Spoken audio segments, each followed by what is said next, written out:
Guruganeshabhyam Namaha. Even if you are talented, capable, sometimes you might get sidelined for some time.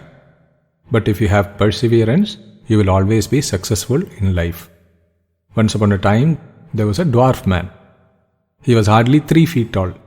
His name was Gopi. But he was very good with arrows and the bow, very good at archery, a sharpshooter. But everyone made fun of him because he was short. Nobody took him seriously. People even ridiculed, saying that, "Don't shoot arrows, you might even fly off with it." Gopi thought, "I'm just wasting my life here. I should join the king's army. There my talent and skill will be recognized. But with his size, even there he will not be taken seriously. He may not get a chance to display his skill." Anyway, he started going towards the capital of the kingdom. On the way, when he was passing through a village, he saw a group of weavers. One among them was a giant, 6.5 feet tall, well built. Gopi approached him. His name was Bhima, befitting his big size.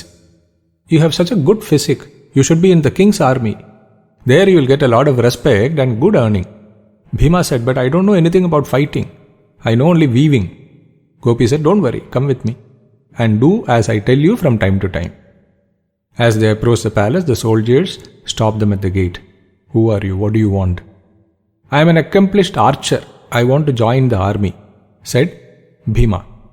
"Who is this dwarf with you?" "He is my servant."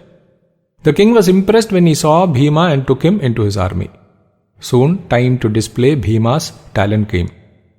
A tiger was troubling people in some part of the kingdom. They came and complained to the king.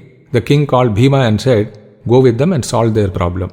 As he came out of the palace, Bhima told Gopi, "I am running away from here. I am in trouble because of you. If I go with them, I will get killed." Gopi said, "Don't worry, nothing will happen to you. Just do as I tell you." "Are you not coming with me?"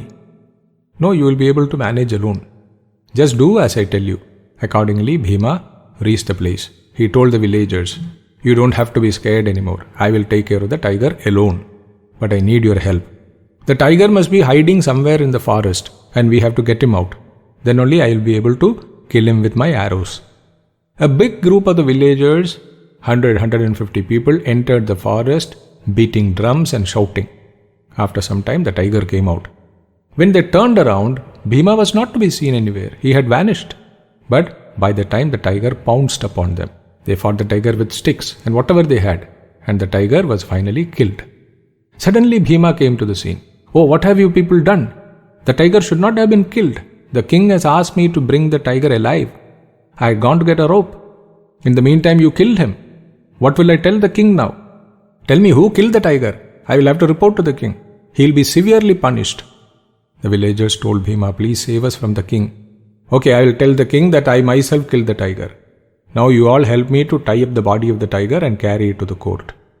Bhima reached the court with the tiger's body. Everyone appreciated his valor and courage. A few weeks later, another challenge came up for Bhima. This time it was a wild buffalo which was troubling people. This time also Bhima tried to run away. Gopi gave him courage and said, "Do just as you did in the case of the tiger before." Bhima played the same trick and came back with the body of the buffalo.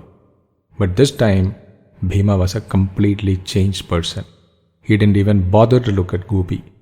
He thought, now that he has learned the trick, he wouldn't need Gopi anymore. King appointed Bhima as the commander of his army. He became all the more proud and arrogant. He told the soldiers to not even allow Gopi near him. But Gopi did not get dejected. He kept on following Bhima wherever he went, looking for an opportunity. One day a spy came and informed the king that another king who was their neighbor was making moves to attack the kingdom and was about to reach the border. While the king and the army was getting ready to fight, the other king sent a messenger. The attacking king threw up a challenge. "You send your best soldier, let him fight with our best soldier. If your soldier wins, we will go back. If our soldier wins, you will surrender to us." The king was confident about Bhima's capability. He accepted the challenge. Even Bhima by this time had become so arrogant that he prepared to go even though he knew nothing about fighting and war. By this time, Gopi somehow managed to convince Bhima and got on top of the elephant, which was to carry Bhima to the border. Have you seen the seat kept on top of the elephant in which one or two people can sit? So both Bhima and Gopi sat in that seat, and the Mahout led the elephant towards the border. When Bhima saw the enemy soldier whom he was going to fight, he started trembling in fear, jumped down and ran away. Gopi told the Mahout to lead the elephant ahead. The elephant was trained to fight. The enemy soldier attacked the elephant. The elephant crushed him under his foot. Gopi led the elephant towards the enemy king, who was also seated on top of an elephant.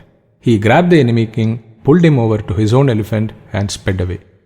Thus, Gopi took the enemy king captive and produced him in the court. The king was surprised and in awe, seeing what Gopi had done.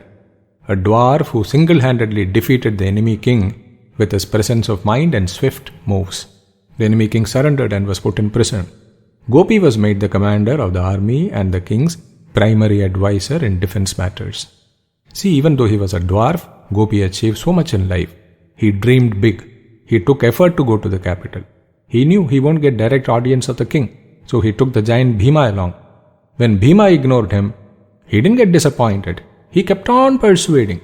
Finally, when the opportunity came, he used his fighting talent and captured the enemy king himself.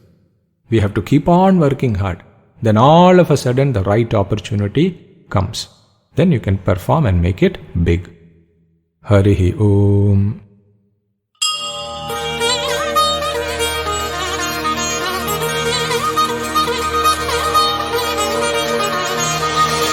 यज्ञो निःश्रेष्ठतमं कर्म